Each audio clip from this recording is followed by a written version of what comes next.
वाह राजनीति, वाह वाह नेताओं, वाह। देश और समाज में चल रही गंदी घृणित राजनीति का एक और नमूना आज देखने को मिला। एक ऐसी राजनीति जिसने दिखा दिया कि विरोध के नाम पर वो कुछ भी कर सकते हैं। एक ऐसी राजनीति जिसने दिखा दिया कि इस देश में, इस समाज में महिलाओं की न कोई इज्जत है, न सम्मान है और ना ही उनका कोई मानवाधिकार है। जी हां, आज जिस बारे में मैं बोलने वाला हूं वो समाज में जो राजनीति चल रही है उसके एक गंदे चेहरे को उजागर करती है। और कहते हैं ना, हर सिक्के के दो पहलू होते हैं, लेकिन राजनीति का एक ही पहलू आजकल नजर आ रहा है और वो है गंदा, घटिया, घृणित, व्याभिचारिणी बन गई है राजनीति, बलात्कारी बन गई है राजनीति। आखिर क्यों ऐसा कहना पड़ रहा है? आज ही सुबह एक खबर आती है असम के नौगांव में, जी हां, पूर्वोत्तर में जो देश का राज्य है असम, उसके नौगांव में एक रेप का आरोपी मारा जाता है। मारा क्या जाता है? खबर तो यह आती है कि पुलिस की हिरासत से वो भागने की कोशिश करने लगा और पुलिस ने गोलियां चलाई। गोली उसे लगी या नहीं लगी, पुलिस का कहना था कि नहीं लगी, लेकिन वो आदमी तालाब में डूबकर मर गया। कौन था वो आरोपी? रेप का आरोपी, गंदा काम करने का आरोपी। इस देश में जिस नारी को पूजा जाता है, जिसको सम्मान की दृष्टि से देखा जाता है, जिस नारी को शक्ति का स्वरूप मानते हैं, जिसे जगत जननी कहा जाता है, जिस नारी की कोख से नई जिंदगी आती है, नए शिशु का जन्म होता है, जो भी बलात्कारी, रेप का आरोपी, वो भी किसी नारी के गर्भ से ही पैदा होकर बाहर आता है।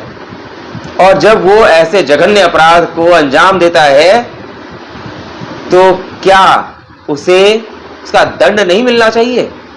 अब बात आती है, दंड कौन दे? न्यायिक व्यवस्था, पुलिस या आम समाज, जनता? तो यहां पर संविधान बहुत सारी बातें कहता है और संविधान की दृष्टि से देखा जाए तो ये काम न्यायिक व्यवस्था को करना चाहिए।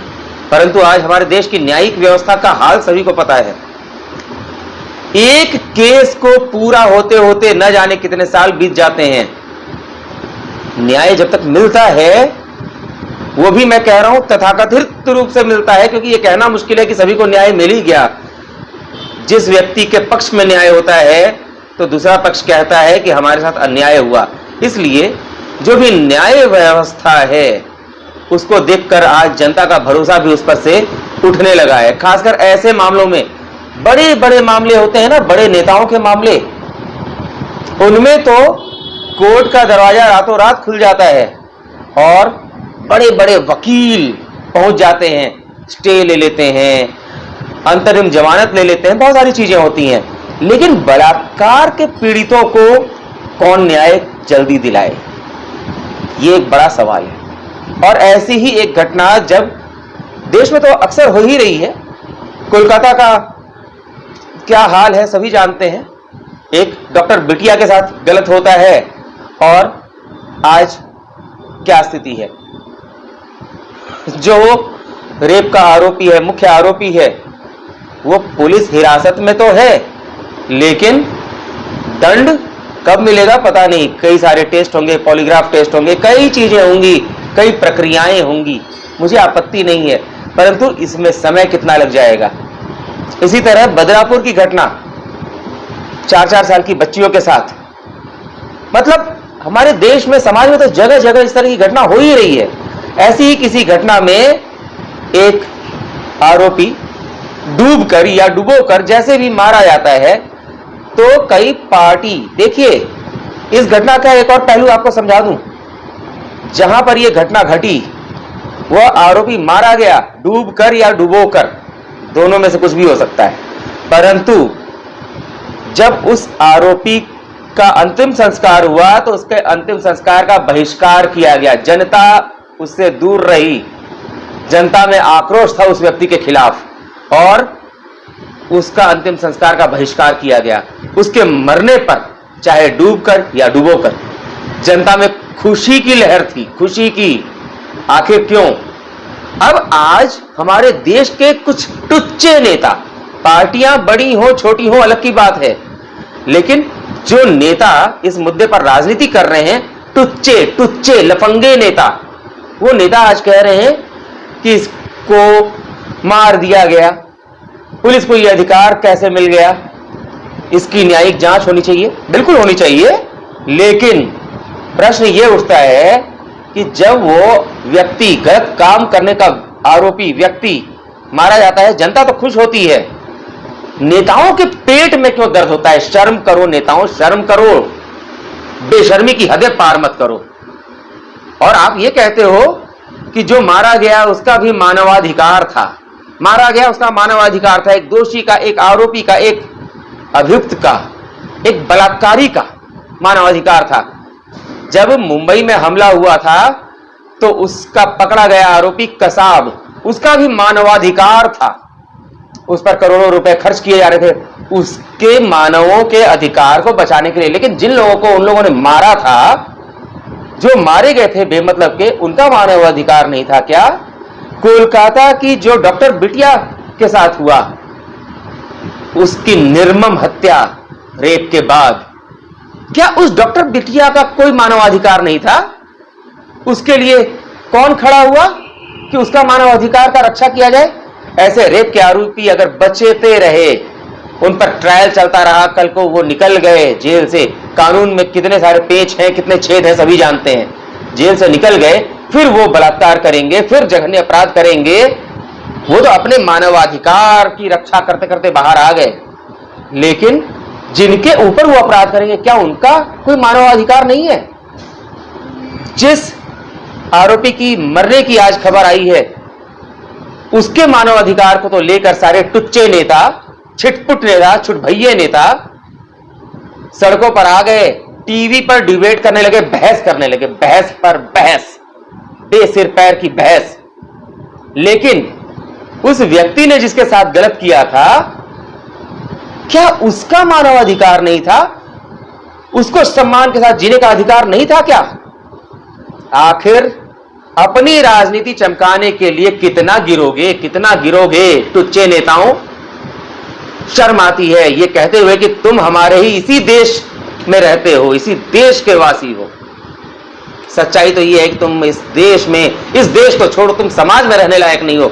जो अपराधियों के मानवाधिकार की बात करे, दुर्दांत अपराधियों, जघन्य अपराध करने वालों के मानवाधिकार के लिए जो खड़े हो जाएं, ऐसे वकील हैं मोटे पैसे लेकर। हमारे ही देश की एक बहुत ही पुरानी पार्टी है, उस पार्टी में बहुत सारे वकील हैं, बड़े बड़े अपराधियों का केस उसी पार्टी के वकीलों ने लड़ा है। और दुनिया जानती है, सब जानती है, सभी को पता है कि उन्होंने जिसका केस लड़ा वो एक अपराधी, बलात्कारी, हत्यारा, आतंकवादी तक रहा है। और उसका केस लड़ने में इस पार्टी के नेताओं को, इनके इसमें शामिल वकीलों को बहुत मजा आता है, मोटे पैसे जो मिलते हैं। और उस पार्टी के लोग आज कह रहे हैं कि मरने वाले का, उस अपराधी का मानवाधिकार था। अरे थू है तुम लोगों पर। तुम लोगों के मानवाधिकार का पाठ तब कहां चला जाता है जिस समय किसी बच्ची के साथ गलत होता है, किसी महिला को अपनी हवस का शिकार बनाया जाता है, 4-4 साल की बच्चियों के साथ जघन्य कृत्य को अंजाम दिया जाता है। तब तुम्हारा मानवाधिकार का पाठ कहां चला जाता है? जब देश को तोड़ने की, समाज को काटने की, बर्बाद करने की बात आती है, दंगे कराए जाते हैं राजनीति के लिए, तब तुम्हारा मानवाधिकार कहां चला जाता है? जो अपराधियों के पक्ष में खड़ा होने के लिए बहुत दया आती है ना, अंदर से हिलोरे मारती है ना चीजें, ऐसा लगता है कि उनके लिए पीड़ा मन में उबल रही है, बहुत मोह है आपको अपराधियों से, तो क्यों नहीं आप खुलकर कहते कि आप अपराधियों के साथ हैं और हमारे देश और समाज के दुश्मन हैं? शर्म करो नेताओं, तुम लोगों को तो देश तो क्या, समाज में जीने का अधिकार नहीं है, रहने का अधिकार नहीं है। जो भी व्यक्ति अपराधी के मानवाधिकार की बात करे, जो भी व्यक्ति, चाहे वो नेता हो या कोई भी, जो भी किसी अपराधी के मानवाधिकार की बात करे, आतंकवादी के मानवाधिकार की बात करे, बलात्कारी के मानवाधिकार की बात करे, समाज के लोगों से अपील है कि आप समझ जाओ कि वो नेता आपका दुश्मन है, वो आपका दुश्मन है। उसे सबक सिखाओ। ऐसे लोगों को जनता के बीच में रहने का कोई अधिकार नहीं है। जिस अपराधी की मौत हुई, न्यायिक प्रक्रिया से उससे गुजारा जाना चाहिए था, परंतु जो घटना हो गई, डूबकर या डुबोकर उसकी मौत हुई, मैं उसकी भी जांच की बात तो कहूंगा, लेकिन इतना जरूर कहूंगा कि उसके साथ जो हुआ ऐसा हर अपराधी के साथ होना चाहिए, कोई बचना नहीं चाहिए। शर्म करो नेताओं, शर्म करो, डूब मरो। जिस तरह से वह अपराधी डूबकर मरा ना, वैसे तुम लोग भी, तुम लोगों के लिए तो तालाब तो छोड़ो, तुम लोग के लिए तो चुल्लू भर पानी काफी है, उस पानी में डूब मरो। तुम लोगों की पोल खुलती जा रही है, खुद अपनी पोल खोल रहे हो जनता के सामने, यह बहुत अच्छा है, बहुत बढ़िया। मिलता हूं फिर पोल खोलने के लिए तुम्हारी। नमस्कार।